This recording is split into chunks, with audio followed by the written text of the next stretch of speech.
21 साल की एक लड़की रात के अंधेरे में नंगे पैर सड़क पर भाग रही थी। यह जो लड़की है ना सुन सकती थी ना बोल सकती थी, लेकिन डर के मारे ये बीच रोड पर नंगे पैर भागने पर मजबूर है। और उसके ठीक पीछे 4 से 5 बाइक हैं और ऐसा लग रहा है कि मानो वो उस लड़की का पीछा कर रहे हों।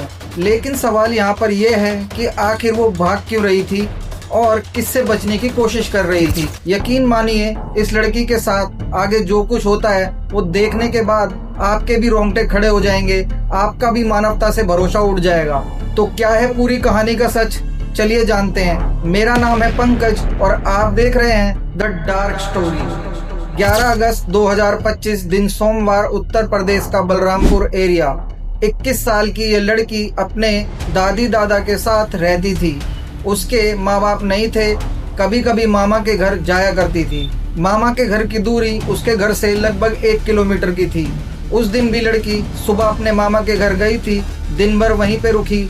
जब शाम ढल चुकी थी तो करीब रात के 7 बजे उसने सोचा कि अब मुझे घर वापस लौट जाना चाहिए।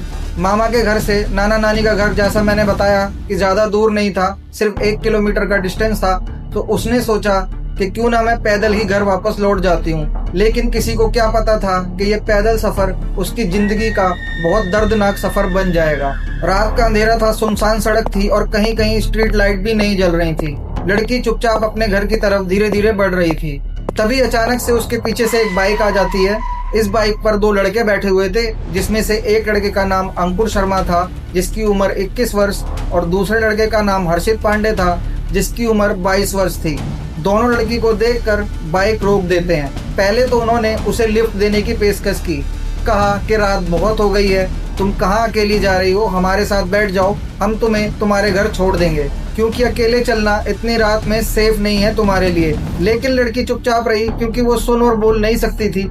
तो लड़कों ने सोचा कि लड़की शायद घमंड कर रही है, उन्हें अनसुना कर रही है, इसलिए उन्होंने उसे बार बार छेड़ना शुरू कर दिया। लेकिन बार बार छेड़ने के बाद उन्हें ये समझ आ गया था कि ये लड़की गूंगी और बहरी है, और बस यहीं से उनकी शैतानी खोपड़ी ने काम करना शुरू कर दिया। लड़की ने उनसे बचने के लिए तेज तेज चलना शुरू कर दिया, लेकिन लड़कों ने उसका पीछा करना जारी रखा। पहले तो उन दोनों लड़कों ने जबरन लड़की को अपनी बाइक पर बिठाने की कोशिश की, लेकिन लड़की ने उनका हाथ झटक दिया और वहां से दौड़ पड़ी। जब वो बेचारी लड़की दौड़ती है तो उसकी चप्पल भी टूट जाती है, लेकिन वो चप्पल की परवाह ना करते हुए नंगे पैर ही रोड पर दौड़ना शुरू कर देती है। वो जैसे तैसे अपनी जान बचाना चाहती थी।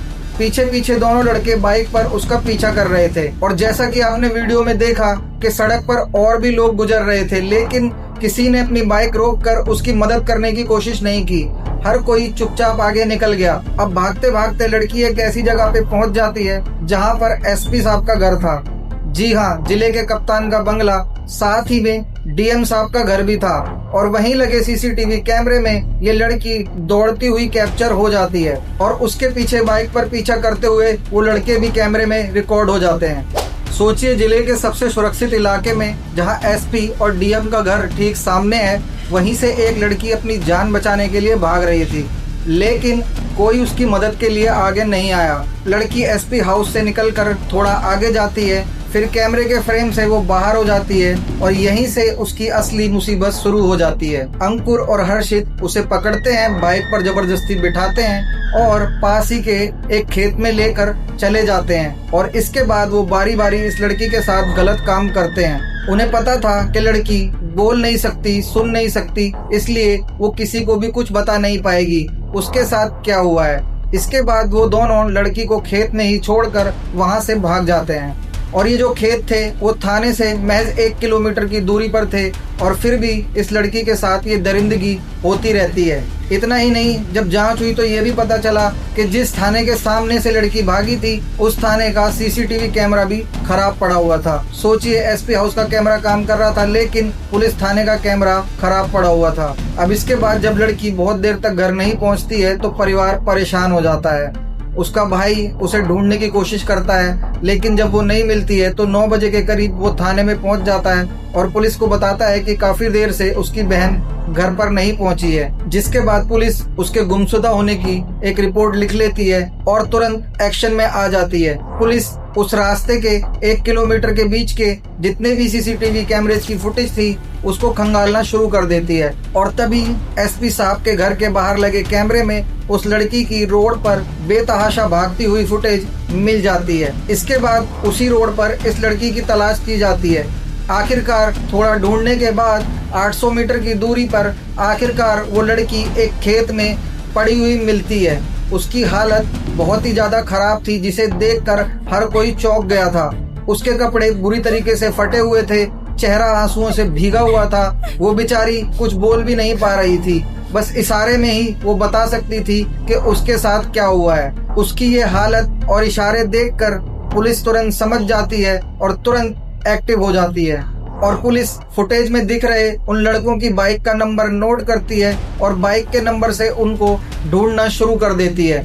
एसपी हाउस के फुटेज में बाइक की पहचान हो जाती है। पता चलता है बाइक अंकुर और हर्षित की है। पुलिस को इनके छोटे मोटे आपराधिक रिकॉर्ड भी मिल जाते हैं। लगभग करीब रात के 12:30 बजे पुलिस उनकी तलाश में निकलती है। पुलिस के मुताबिक जब वो उन्हें पकड़ने गए तो उन्होंने पुलिस के ऊपर फायरिंग भी की, जिसके बाद जवाबी कार्रवाई में पुलिस ने उनका एनकाउंटर किया और उनके पैरों में गोली मार दी। अब सुबह अखबारों और चैनलों पर तस्वीर आने लगी और वीडियो आने लगे जिसमें पुलिस वाले उन्हें जीप से निकालते हुए दिखे, जिसमें उनके पैरों पर गोली लगी हुई साफ दिखाई दे रही थी जब उन्हें अस्पताल में भर्ती कराया जा रहा था। लोगों ने कहा कि पुलिस ने बहुत अच्छा काम किया है और दरिंदों को बहुत अच्छी सजा दी है। दोस्तों, इस कहानी का सबसे बड़ा ट्विस्ट ये नहीं है कि रेपिस्ट पकड़े गए।